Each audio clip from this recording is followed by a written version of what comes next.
నమస్కారం, వార్తలకు స్వాగతం. ముందుగా ముఖ్యాంశాలు. టీటీడీ పురాతన మండపాలను సంరక్షించాలి. టీటీడీ సంపూర్ణ సహకారంతో పురావస్తు శాఖ అధికారుల సూచనలు సలహాలతో అలిపిరి పాదాల మండపం వద్ద గల భక్తుల విడిది మండపాన్ని వెంటనే మరమ్మతు పనులు చేపట్టండి. బీజేపీ నేత నవీన్ కుమార్ రెడ్డి డిమాండ్. 9న దేశవ్యాప్త సార్వత్రిక సమ్మెను విజయవంతం చేయండి. కార్మికులు, కర్షకులను కార్పొరేటర్లకు బానిసలు చేసే విధానాలను వ్యతిరేకించండి. ఐఎఫ్టియు రాష్ట్ర ఉపాధ్యక్షులు రాయపనేని హరికృష్ణ పిలుపు. వార్తల్లోని వివరాలు. భారతదేశాన్ని రాజులు, సామంతరాజులు పరిపాలించారు అన్నదానికి నిలువెత్తు నిదర్శనమే నేటికి మనకు కనిపిస్తున్న పురాతన కట్టడాలని, మండపాలని, వాటిని సంరక్షించి భవిష్యత్తు తరాల వారికి అందించాల్సిన బాధ్యత ప్రభుత్వాలపై, పురావస్తు శాఖపై ఉందని బీజేపీ నేత నవీన్ కుమార్ రెడ్డి పేర్కొన్నారు. ఈ సందర్భంగా ఆయన మాట్లాడుతూ, తిరుమల శ్రీవారి ఆలయానికి శ్రీకృష్ణ దేవరాయల కాలం నాటి నుంచి పరిపాలించిన అనేక మంది సామంత రాజులకు విడదీరాని అనుబంధం ఉందని, వందల సంవత్సరాలు గడిచినా తరాలు మారినా తిరుమల శ్రీవారికి రాజులు, చక్రవర్తులు భక్తితో ఇచ్చిన కానుకలతో పాటు వారి పరిపాలనలో నిర్మించిన అతి పురాతన మండపాలు ఎన్నటికీ చిరస్మరణీయమన్నారు.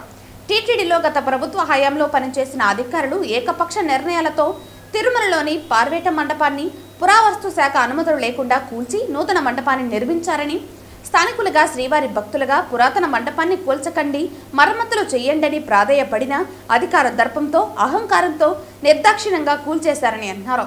అలిపిరి పాదాల మండపం వద్ద 400 సంవత్సరాల క్రితం శ్రీకృష్ణ దేవరాయల కాలం నాడు శ్రీవారి నడకదారి భక్తుల సౌకర్యార్థం నిర్మించిన విడిది మండపం శిథిలావస్థకు చేరుకుందని, ప్రమాదవశాత్తు కూలితే నడిచి వెళ్లే భక్తులకు ప్రాణహాని జరిగే ప్రమాదం ఉందని గుర్తించి ఆర్కియాలజీ సర్వే ఆఫ్ ఇండియా అధికారుల సూచనల మేరకు టీటీడీ ఇంజనీరింగ్ అధికారులు సంయుక్తంగా మండపాన్ని పరిశీలించి మరమ్మతులకు శ్రీకారం చుట్టడం అభినందనీయమన్నారు.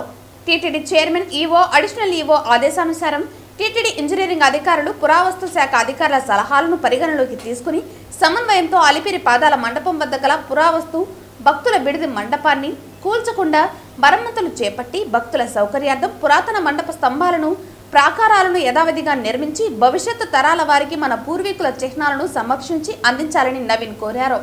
శ్రీకాళహస్తి ఆలయ పైభాగంలో ఇటీవల పురావస్తు శాఖ అధికారులు పరిశీలించి 100 సంవత్సరాల క్రితం నిర్మించిన శ్రీకాళహస్తి ఆలయ పైభాగం స్లాబ్కు దాతల సహకారంతో మరమ్మతులు చేసి మరో 100 సంవత్సరాలు చిన్న సమస్య కూడా తలెత్తకుండా నిర్మాణపు పనులు పూర్తి చేశారని, అదే తరహాలో టీటీడీ ఆధీనంలో ఉన్న పురాతన మండపాలను సైతం కూల్చకుండా మరమ్మతులు చేసి సంరక్షించాలని టీటీడీకి నవీన్ విజ్ఞప్తి చేశారు. భారతదేశాన్ని రాజులు, సామంత రాజులు పరిపాలించారు అన్న దానికి నిదర్శనం మన పురాతనమైనటువంటి కట్టడాలండి. అందులో ప్రధానంగా తిరుమల శ్రీ వెంకటేశ్వర స్వామికి ఆనాడున్నటువంటి రాజులు, చక్రవర్తులు శ్రీకృష్ణదేవరాయల కాలం నాటి నుంచి నేటి వరకు ఇచ్చినటువంటి కానుకలు, అదేవిధంగా వాళ్ళ హయాంలో, రాజుల హయాంలో నిర్మించినటువంటి పురాతనమైనటువంటి కట్టడాలు మన తిరుమలకు, తిరుమల కొండపైన, తిరుమల కింద, తిరుపతి పరిసర ప్రాంతాల్లో ప్రతినిత్యం కూడా చూస్తూనే ఉంటాం. అందులో భాగంగా గతంలో ఉన్నటువంటి అధికారులు, టీటీడీ అధికారులు తిరుమల కొండపైన ఉన్నటువంటి అతి పురాతనమైనటువంటి పార్వేటి మండపాన్ని నిర్దాక్షిణ్యంగా ఆర్కియాలజీ సర్వే ఆఫ్ ఇండియా అనుమతులు లేకుండా దాన్ని పూర్తిగా తొలగించేసి అక్కడ కొత్త మండపాన్ని కట్టారు. మేమంతా కూడా స్థానికులుగా, శ్రీవారి భక్తులుగా అప్పుడు ఉన్నటువంటి అధికారులని ప్రాధేయపడ్డాం.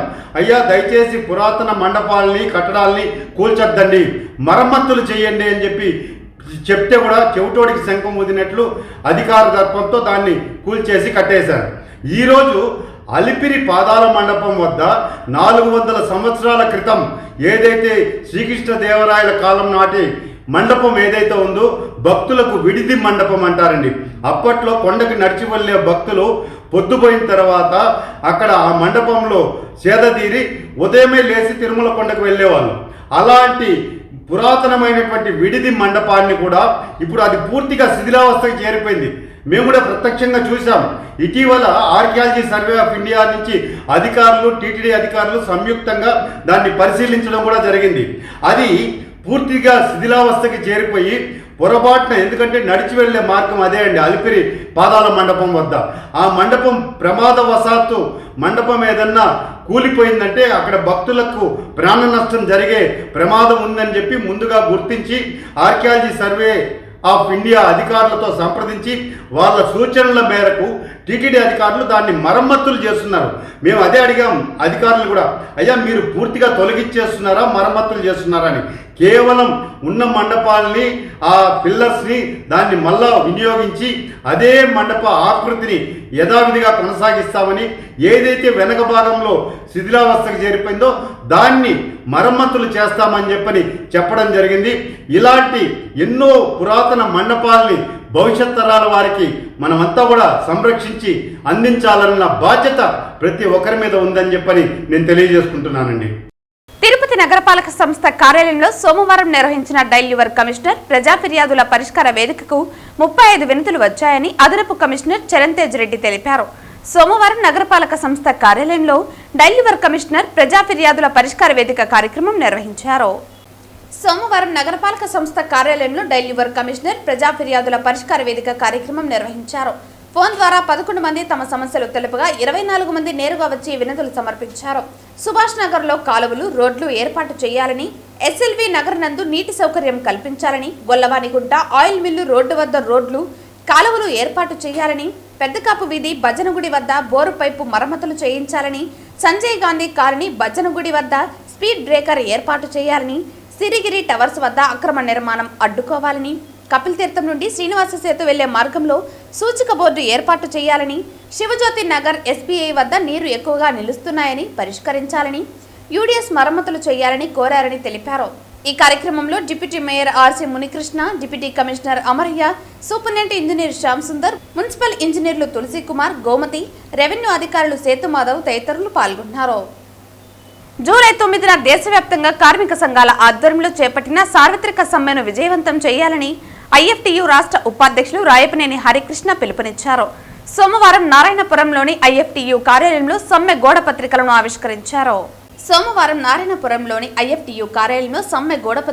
ఆవిష్కరించారు. ఈ సందర్భంగా రాయపనేని హరికృష్ణ మాట్లాడుతూ, రైతు కార్మిక వ్యతిరేక విధానాలతో కేంద్రంలోని భాజపా ప్రభుత్వం అణచివేత ధోరణి అవలంబిస్తోందన్నారు. 4 లేబర్ కోడ్లను రద్దు చేసి నూతన వ్యవసాయ మార్కెటింగ్ చట్టాన్ని ఉపసంహరించాలని, కనీస వేతనం 26,000 రూపాయలు ఇవ్వాలని తదితర డిమాండ్లతో కార్మిక, ఉద్యోగ, రైతులు చేపట్టిన సార్వత్రిక సమ్మెను విజయవంతం చేయడం జరుగుతోందని తెలిపారు. సమ్మె ద్వారా కేంద్రంలోని బీజేపీ ప్రభుత్వానికి కనువిప్పు కలిగేలా చేయాలని ఆయన పిలుపునిచ్చారు. అఖిల భారత రైతు కూలీ సంఘం రాష్ట్ర ఉపాధ్యక్షులు రామిశెట్టి వెంకయ్య మాట్లాడుతూ, దేశ సంపదను కార్పొరేట్ పెట్టుబడిదారులకు, రైతులను, కార్మికులను బానిసలుగా చేసే దుర్మార్గపు చర్యలకు కేంద్రం పాల్పడుతోందని, దీనికి వ్యతిరేకంగా జరిగే సమ్మెలో రైతులు భాగస్వామ్యం కావాలని కోరారు. ఐఎఫ్టీయూ నగర కన్వీనర్ లోకేష్ మాట్లాడుతూ, 9వ తేదీ ఉదయం 9:30 గంటలకు అంబేద్కర్ విగ్రహం వద్ద నుంచి ఐఎఫ్టీయూ, సిఐటియు, ఏఐటియుసి ఆధ్వర్యంలో జరుగుతున్న ర్యాలీలో కార్మికులు పాల్గొనాలని పిలుపునిచ్చారు. ఈ కార్యక్రమంలో ఏఐకేఎంఎస్ జిల్లా గౌరవ అధ్యక్షులు వెంకటరత్నం, పీఓడబ్ల్యూ జిల్లా కన్వీనర్ అరుణ, అంగన్వాడీ వర్కర్స్ ఫెడరేషన్ నగర అధ్యక్షురాలు సుజాత, నాయకురాలు గంగాదేవి తదితరులు పాల్గొన్నారు. కేంద్ర రాష్ట్ర ప్రభుత్వాలు అనుసరిస్తున్నటువంటి కార్మిక, కర్షక వ్యతిరేక నిర్ణయాల ప్రకారం ఇప్పటికే 22 సార్వత్రిక సమ్మెలు జరిగాయి. మళ్ళా రేపు 9వ తారీఖున భారతదేశ వ్యాప్తంగా సార్వత్రిక సమ్మె జరగబోతూ ఉంది. అయితే ఈ సమ్మె ప్రధాన ఉద్దేశం ఏంటంటే, ఈరోజు కార్మిక చట్టాలని సవరించి 4 లేబర్ కోడ్లు తీసుకొచ్చినటువంటి ప్రభుత్వం వైఖరికి నిరసనగా, అలాగే రైతాంగం గిట్టుబాటు ధర రాక, సాగునీరు లేక అనేక ఇబ్బందులు పడుతున్న ఎలక్ట్రిసిటీ పాలసీ అని చెప్పేసి ఒక 3 నల్ల చట్టాలు తీసుకొచ్చిన ఈ ప్రభుత్వ వ్యతిరేక విధానాలకు నిరసనగా అనేక దఫాలుగా కార్మికులు, కర్షకులు కలిసి మేధావులంతా కూడా ఈ సమ్మె చేయడం జరిగింది. అయినా కేంద్ర రాష్ట్ర ప్రభుత్వాలు ఒత్తిడి చేసి ఈరోజు కార్పొరేట్ శక్తులకు ఊడిగం చేయడానికి ఇలాంటి చట్టాలు తీసుకొస్తున్నారు. దీనికి వ్యతిరేకంగా రేపు 9వ తారీఖున పెద్ద ఎత్తున కార్మికులు, కర్షకులు, విద్యార్థులు, మేధావులు అందరూ కూడా ఈ సమ్మెలో పాల్గొంటున్నారు. కాబట్టి ఇప్పటికైనా ఈ కేంద్ర రాష్ట్ర ప్రభుత్వాలు బుద్ధి తెచ్చుకొని ఏదైతే వ్యతిరేక చట్టాలు చేస్తున్నారో అవన్నీ కూడా మానుకోవాలని చెప్పేసి అఖిల భారత రైతు కూలీ సంఘం దేశవ్యాప్తంగా కూడా ఈ సమ్మెలో భాగం పంచుకుంటా ఉంది. అంటే కార్మికులకు అండగా, కర్షకులకు కార్మికుల అండగా ఒకరికొకరు సంఘీభావంగా ఈ యొక్క సార్వత్రిక సమ్మె జరుగుతుంది. కాబట్టి ఈ సార్వత్రిక సమ్మె కూడా తిరుపతి జిల్లాలో పెద్ద ఎత్తున ఇప్పటికే సన్నాహ కార్యక్రమాలన్నీ కూడా జరిగాయి. రేపు 9వ తారీఖున పెద్ద ఎత్తున పాల్గొని జయప్రదం చేయాలని చెప్పేసి కార్మిక లోకానికి, కర్షక లోకానికి పిలుపునిస్తా ఉన్నాం. వెంకయ్య, అఖిల భారత రైతు కూలీ సంఘం రాష్ట్ర ఉపాధ్యక్షులు. ఈ నెల 9వ తేదీ జరిగే దేశవ్యాప్త 22వ సార్వత్రిక సమ్మెలో ఆటో కార్మికులు మరియు రవాణా రంగం మొత్తం పాల్గొంటారని ఏఐటీయూసీ నగర అధ్యక్షులు కేవై రాజా పేర్కొన్నారు.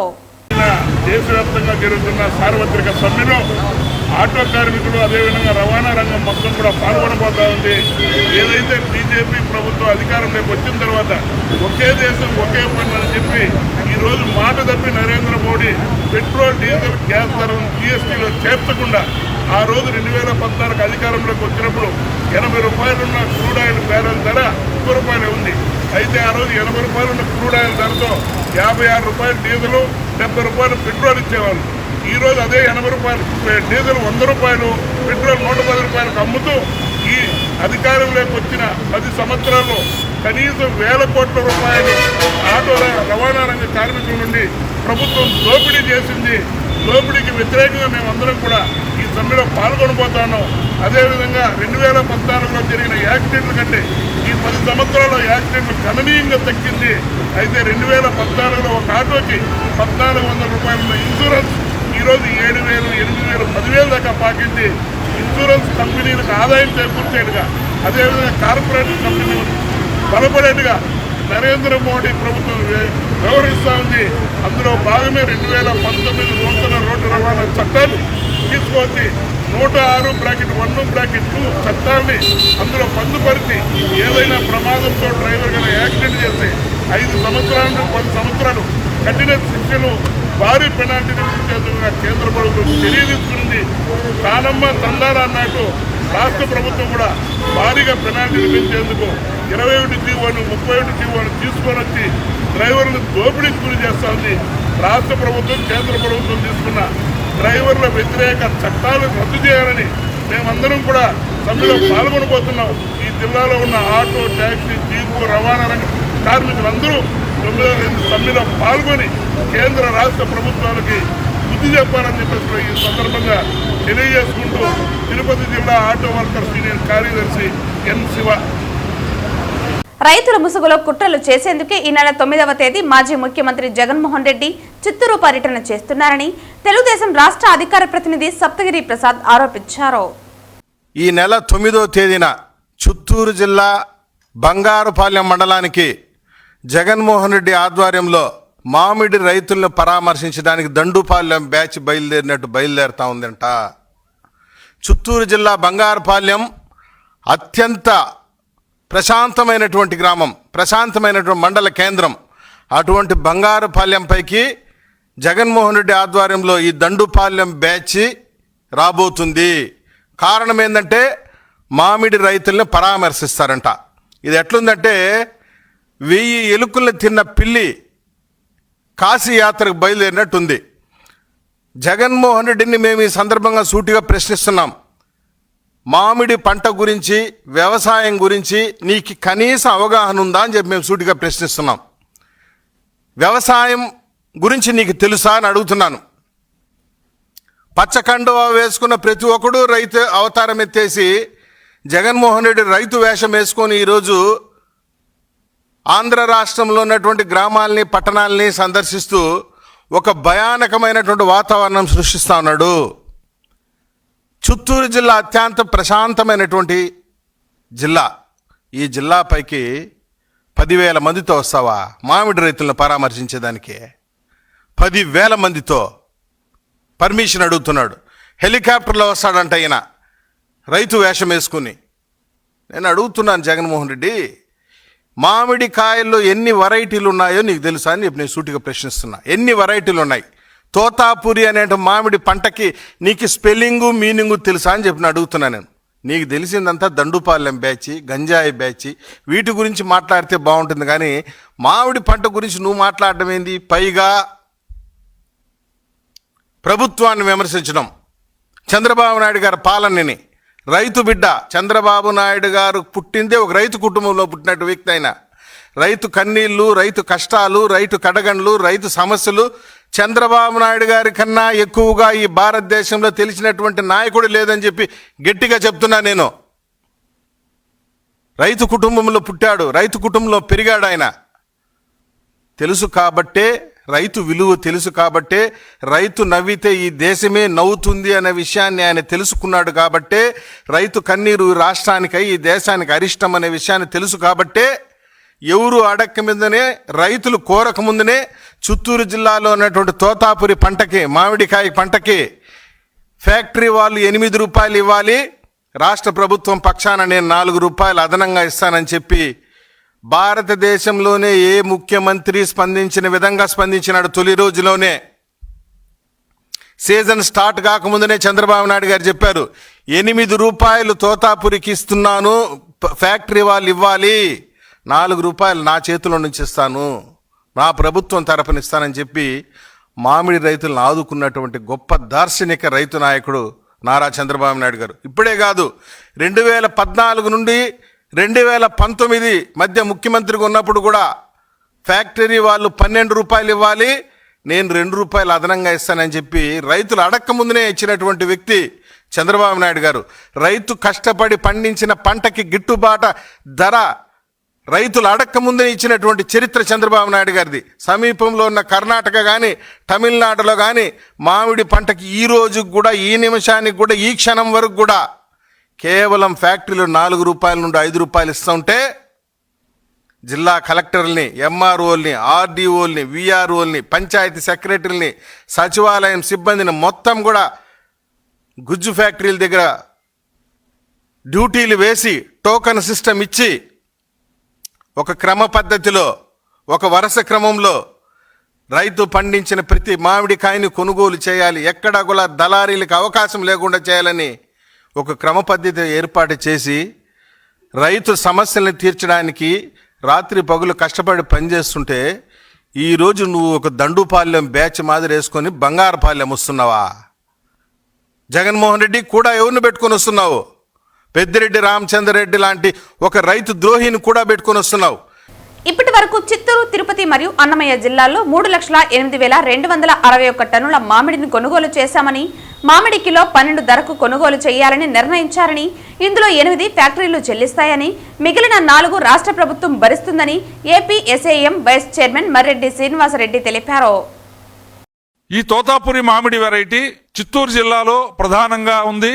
అదేవిధంగా అన్నమయ్య, తిరుపతి జిల్లాల్లో కూడా కొంత భాగం విస్తరించి ఉన్నటువంటి పరిస్థితి ఉంది. ఇది సుమారుగా 80,000 హెక్టార్లు, అంటే ఒక 2 లక్షల ఎకరాల్లో ఈ మామిడి పంట అక్కడ పండేటువంటి తోతాపురి వెరైటీ అక్కడ ఉన్నటువంటి పరిస్థితి ఉంది. ఇది ప్రతి సంవత్సరం కూడా, ఒక సంవత్సరం పంట ఎక్కువ దిగుబడి వస్తే మరో సంవత్సరం తక్కువగా ఉంటుంది, మళ్ళీ ఆ నెక్స్ట్ ఇయర్ కొంత ఉత్పత్తి పెరిగేటువంటి అవకాశం ఉంటుంది. ఇది మామిడి పంటకు సంబంధించినటువంటి వాతావరణ ప్రకృతి పరిస్థితుల రీత్యా అలాంటి జరుగుతూ వస్తున్నాయి. అది చూసినప్పుడు గత సంవత్సరం మొత్తం 80,000 హెక్టార్లలో, అంటే 2 లక్షల ఎకరాల్లో సాగైనటువంటి తోతాపురి మామిడి గత సంవత్సరం 2.5 లక్షల టన్నులు మాత్రమే దిగుబడినిస్తే, ఈ సంవత్సరం దాదాపుగా 6,70,000 మెట్రిక్ టన్నుల దిగుబడి వస్తుంది అనేటువంటిది ఈరోజు ప్రభుత్వ గణాంకాలు, అంటే ఉద్యానవన శాఖ దగ్గర ఉన్నటువంటి లెక్కల ప్రకారం కూడా ఈరోజు మనకు కనపడతా ఉన్నటువంటి పరిస్థితి. ఈ పరిస్థితిని అర్థం చేసుకున్నటువంటి ప్రభుత్వం ఈ మామిడి పంట ఉత్పత్తి ఎక్కువగా వచ్చేటువంటి అవకాశం ఉంది. జాతీయ అంతర్జాతీయ మార్కెట్లలో పల్ప్ అనేటువంటిది నిల్వలు పేర్కొని పోయి ఉన్నాయి, వినియోగం తక్కువగా ఉంది, ధర సంక్షోభం రావచ్చు. కాబట్టి ఇటు ఫ్యాక్టరీ యజమానుల్ని కదిలించాలి, వాళ్ళని సరసమైనటువంటి ధరకి, సరైనటువంటి ధరకి, నాణ్యమైనటువంటి ధరకి కొనుగోలు చేయించే దానికోసం చర్యలు తీసుకోవాలి. రెండో వైపున ప్రభుత్వం కూడా బాధ్యత తీసుకొని రైతాంగాన్ని ఆదుకోవటానికి అవసరమైనటువంటి సహాయ సహకారాలు అందించాలి అని ఈ రాష్ట్ర ముఖ్యమంత్రిగా ఉన్నటువంటి మాన్య శ్రీ నారా చంద్రబాబు నాయుడు గారు జూన్ ప్రారంభంలోనే, అంటే ఇప్పటికి 10 రోజుల క్రితమే దీనిపైన అధికార యంత్రాంగాన్ని అంతా కూడా అప్రమత్తం చేసి ఫ్యాక్టరీ యజమానులతోటి చర్చలు చేసి రైతాంగంతో చర్చలు జరిపి ఏ విధమైనటువంటి పరిస్థితి రాబోతా ఉంది, మీకు ఏ విధమైనటువంటి అండదండలు ఈ ప్రభుత్వం కల్పించబోతా ఉంది అనేటువంటి విషయాన్ని చెప్పారు. ఆ రోజు ఫ్యాక్టరీ యజమానులు తమ దగ్గర ఇప్పటికే 40,000 టన్నుల పల్పు నిల్వ ఉండిపోయింది, అంతర్జాతీయ మార్కెట్ లో కరోనా తర్వాత ఉత్పన్నమైనటువంటి కొన్ని పరిస్థితుల్లో వీటి వినియోగం తగ్గింది, తద్వారా ఈ రోజు మేము కొనుగోలు చేయటంలో కొంత ఇబ్బంది ఎదురవుతా ఉంది, ఎక్స్పోర్ట్ తగ్గుతా ఉంది అని చెప్పి వాళ్ళు మాట్లాడినప్పుడు, అది ఎక్స్పోర్ట్ అవడానికి అవసరమైనటువంటి సహాయ సహకారాల్ని కేంద్ర ప్రభుత్వంతో సంప్రదింపులు జరిపేదానికోసం కోసం అదే విధంగా ఇక్కడ ఉన్నటువంటి ఫ్యాక్టరీ యజమానులు ఏదైతే బ్యాంకుల్లో ఇప్పటికే వాళ్ళకు ఉన్నటువంటి పరపతి దాటిపోయి డబ్బు చలామణి అందుబాటులోకి రావటం లేదు అని అడిగినప్పుడు ఈ రాష్ట్రంలో ఉన్నటువంటి బ్యాంకర్స్ తోటి మాట్లాడి మళ్ళీ రాష్ట్ర ముఖ్యమంత్రి గారు రాష్ట్ర ప్రభుత్వం 20 ఫ్యాక్టరీలకి అదనంగా ఫండుని సమకూర్చేటువంటి అదనపు రుణాన్ని సమకూర్చేటువంటి ఫైనాన్స్ అసిస్టెన్స్ ఫ్యాక్టరీలకు ఇప్పించారు. అదే సందర్భంలో రైతాంగానికి కూడా భరోసా ఇచ్చారు. కేజీకి 4 రూపాయల చొప్పున అంటే గిట్టుబాటు ధర కనీసం 12 రూపాయలు ఉంటే రైతాంగానికి లాభదాయకంగా ఉంటుంది. తమ కుటుంబాలకు అవసరమైనటువంటి కార్యకలాపాలు నిర్వహించుకోవడానికి కావాల్సినటువంటి డబ్బు సమకూరుతుంది అని వచ్చినప్పుడు చర్చ ఒక టన్ను వచ్చేసి 12,000 రూపాయలు కొనుగోలు జరిగే విధంగా చర్యలు తీసుకుని 8,000 రూపాయలని ఫ్యాక్టరీల నుంచి ఇవ్వమని 4,000 రూపాయలు ప్రభుత్వం భరించే దానికోసం ఆ రోజు సిద్ధమైంది. ఇదే విషయాన్ని రైతాంగంతో ఫ్యాక్టరీ యజమానులతోటి చెప్పి జూన్ 9వ తేదీ నాడు ఈ ప్రొక్యూర్మెంట్ కూడా ప్రారంభించడం జరిగింది.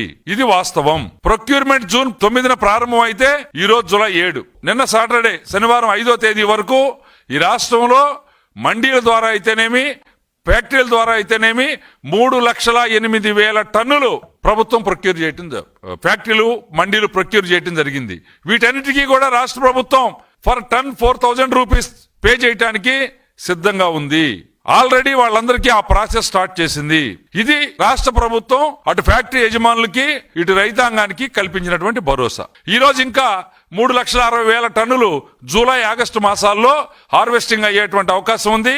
వీటన్నిటినీ కూడా సేకరించడానికి చివరి పండు వరకు కూడా పండినటువంటి చెట్టుకి కాసినటువంటి చివరి పండు వరకు కూడా కొనుగోలు చేయించే దానికోసం దానికి రాష్ట్ర ప్రభుత్వం అదనంగా చెల్లించాల్సినటువంటి టన్నుకి 4,000 రూపాయలు ఏదైతే ఉందో దాన్ని చెల్లించే దానికోసం సిద్ధంగా ఉంది. ఇది వాస్తవం.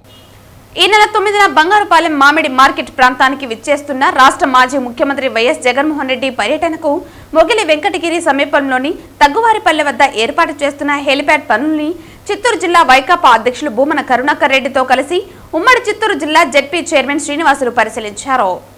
చిత్తూరు జిల్లాలో మామిడి పంటలకు గిట్టుబాటు ధరలు లేక రైతులు పడుతున్న కష్టాలను తెలుసుకుని రైతుల పక్షాన నిలుస్తూ ఈ నెల 9న బంగారుపాలెం మామిడి మార్కెట్ ప్రాంతానికి విచ్చేస్తున్న రాష్ట్ర మాజీ ముఖ్యమంత్రి వైఎస్ జగన్మోహన్ రెడ్డి పర్యటనకు మొగిలి వెంకటగిరి సమీపంలోని తగ్గువారిపల్లె వద్ద ఏర్పాటు చేస్తున్న హెలిప్యాడ్ పనుల్ని చిత్తూరు జిల్లా వైకాపా అధ్యక్షులు భూమన కరుణాకర్ రెడ్డితో కలిసి ఉమ్మడి చిత్తూరు జిల్లా జెడ్పీ చైర్మన్ శ్రీనివాసులు, మాజీ ఎమ్మెల్యే సునీల్ కుమార్, నాయకులు విజయానందరెడ్డి, మాజీ ఎమ్మెల్యే లలిత కుమారి, మాజీ జెడ్పీ చైర్మన్ కుమార్ రాజా తదితరులు పరిశీలించారు. మొత్తం రైతులు నీకు పల్ప్ ఫ్యాక్టరీల దగ్గరికి కూడా తీసుకురాలేనటువంటి పరిస్థితులలో మొత్తం అన్నీ కూడా చెట్లల్లోనే కాయలు వదిలేసినారు. ఆ కాయలన్నీ పండ్లు కాసి చెట్ల కింద పడిపోయి కుళ్ళిపోయినాయి. దీని బాధ్యత ఎవరు తీసుకోవాలి? ప్రభుత్వం తీసుకోవాలి కదా. మీరు రైతులకు నిధి అని చెప్పినారు, రైతులకు ఎనలేనటువంటి మేలు చేస్తున్నామని చెప్పినారు. మీరు ఏ మేలు చెయ్యలేదు కనుకనే ఈరోజు రైతు ఈ దుస్థితిలో ఉన్నాడు. ఒక ఉదాహరణకు కుమార్ అనేటువంటి ఒక రైతు ఇక నేను ఈ మామిడిని పండించలేను, నా బ్రతుకు ఇంతటితో ఆఖరు, ఆత్మహత్య చేసుకునేటువంటి పరిస్థితి దాపురించిందేనని ఆయన ఒక 16 చెట్లు కొట్టంగానే అక్కడికి వాలిపోయినారు. అటవీ శాఖ అధికారులు పట్టుకొని అతన్ని ఒక రోజంతా కూడా నిర్బంధంలో ఉంచి అతనికి దాదాపు 12,500 రూపాయల ఫైన్ కూడా వేసినారు. అంటే రైతుల మీద ఈ ప్రభుత్వం దాడి చేస్తున్నది. జగన్మోహన్ రెడ్డి గారిని కలవకూడదోనని బెదిరిస్తున్నది. ఏ రైతు కూడా రేపు జగన్మోహన్ రెడ్డి గారి దగ్గరికి వచ్చి మాకు ప్రభుత్వం అన్యాయం చేస్తోంది అని చెప్పొద్దండి అని బ్రతిమాలుతున్నది. స్థానిక టీడీపీ నాయకులు, జనసేన నాయకులు అందరూ కూడా ఇండిళ్ళకి వెళ్ళి రైతులతో అందరితో కూడా మొరబెట్టుకుంటున్నారు. మళ్ళీ మాతో పనులుంటాయి, ఈ ప్రభుత్వం ఇంకా 4 సంవత్సరాలు ఉంటుంది, ఆడికి పోదు, మీ అంతు చూస్తాం, మీ కథ తేలుస్తామని. కానీ పచ్చి వాస్తవం లక్షల హెక్టార్లలో దయనీయమైనటువంటి స్థితిలో మామిడి రైతే కాదు, మామిడి చెట్టు కూడా ఏడుస్తోంది. నా చెట్టులో కాయల్ని కోసేయండి అని ఏడుస్తున్నది, చెట్లు వేడుస్తున్నాయి. ఈ దుస్థితి పోవటానికే జగన్మోహన్ రెడ్డి ఈ ప్రభుత్వానికి హెచ్చరించి ఆ రైతుల కన్నీళ్లు తుడిచి సరి అయినటువంటి ధర ప్రభుత్వం ఇవ్వటానికి, ప్రభుత్వం యొక్క మెడలు వంచటానికే ఆయన పర్యటన చేస్తున్నారు. మొత్తం జిల్లాలో ఉన్నటువంటి మామిడి రైతులందరూ కూడా జగన్మోహన్ రెడ్డి గారి పర్యటనను విజయవంతం చేయాలని వాళ్ళందరూ కూడా కంకణం కట్టుకొని బంగారుపాళ్యం మార్కెట్ యార్డుకు తరలి వస్తున్నారు. అందరికీ నమస్కారం. ఈరోజు కేవలము 2 ఎంపీలు ఉన్నటువంటి జేడీఎస్ కర్ణాటకలో కుమారస్వామి గారు, కేంద్ర ఇండస్ట్రియల్ మంత్రి గారు ఒక లెటర్ పెట్టగానే కేంద్రం 16 రూపాయలతో కొనింది 2,60,000 టన్నులు. ఈరోజు ఈ రాష్ట్రంలో 12 మంది ఎంపీలు, దాదాపు 6-7 రాజ్యసభ సభ్యులు పెట్టుకొని 20 ఎంపీలతో ఉన్నటువంటి చంద్రబాబు ప్రభుత్వంలో రైతులను ఆదుకోవడంలో విఫలమైందని కూడా తీవ్రంగా హెచ్చరిస్తున్నాం. ముఖ్యంగా ఈ జిల్లా వాసి అయినటువంటి చంద్రబాబు కూడా 100 ఎకరాలు ఉన్నాయి మామిడి తోట. ఆయన తోట కూడా ఈ జిల్లాలోనే ఉంది. ఈరోజు రైతులు పడుతూ ఉండేటువంటి కష్టాన్ని ఆయన చూస్తున్నాడు నేరుగా. కానీ ఆదుకోలేనటువంటి దయమైన స్థితిలో ఈ ప్రభుత్వం ఉంది. ఖచ్చితంగా చంద్రబాబు గారు దీనికి తగిన గుణపాఠం చెప్తారు ప్రజలు. ఈరోజు ప్రజలు తొండోపండాలుగా లక్షలాది వచ్చి ఈ బంగారుపాలెం మార్కెట్ యార్డ్లో జగన్ సార్ కలవాలని చాలా ఎదురుతో చూస్తున్నారు. ఒక్క జగన్ సార్ వస్తారంటేనే కుప్పంలో రివ్యూ జరిగింది. ఆయన చిరంజీవి గారు పల్ప్ ఎండి గారు వచ్చి రాష్ట్రం ఇంకా ఇక్కడ మీటింగ్ పెట్టడం జరిగింది. ఇవన్నీ కూడా కంటితుడుపు చర్యలుగానే భావిస్తున్నాం. కాబట్టి రైతులను ఇప్పటికైనా మీరు మంచి సాదుకోవాలని చెప్పి చంద్రబాబు కోరుతున్నాం. వార్తలు ముగించే ముందు ముఖ్యాంశాలు మరోసారి. టీటీడీ పురాతన మండపాలను సంరక్షించాలి. టీటీడీ సంపూర్ణ సహకారంతో పురావస్తు శాఖ అధికారుల సూచనలు సలహాలతో అలిపిరి పాదాల మండపం వద్ద గల భక్తుల విడిది మండపాన్ని వెంటనే మరమ్మతు పనులు చేపట్టండి. బీజేపీ నేత నవీన్ కుమార్ రెడ్డి డిమాండ్. 9వ దేశవ్యాప్త సార్వత్రిక సమ్మెను విజయవంతం చేయండి. కార్మికులు, కర్షకులను కార్పొరేటర్లకు బానిసలు చేసే విధానాలను వ్యతిరేకించండి. ఐఎఫ్టియు రాష్ట్ర ఉపాధ్యక్షులు రాయపనేని హరికృష్ణ పిలుపు. ఈ వార్తలు ఇంతటితో సమాప్తం. తిరిగి వార్తల్లో మళ్ళీ కలుద్దాం. అంతవరకు సెలవు. నమస్కారం.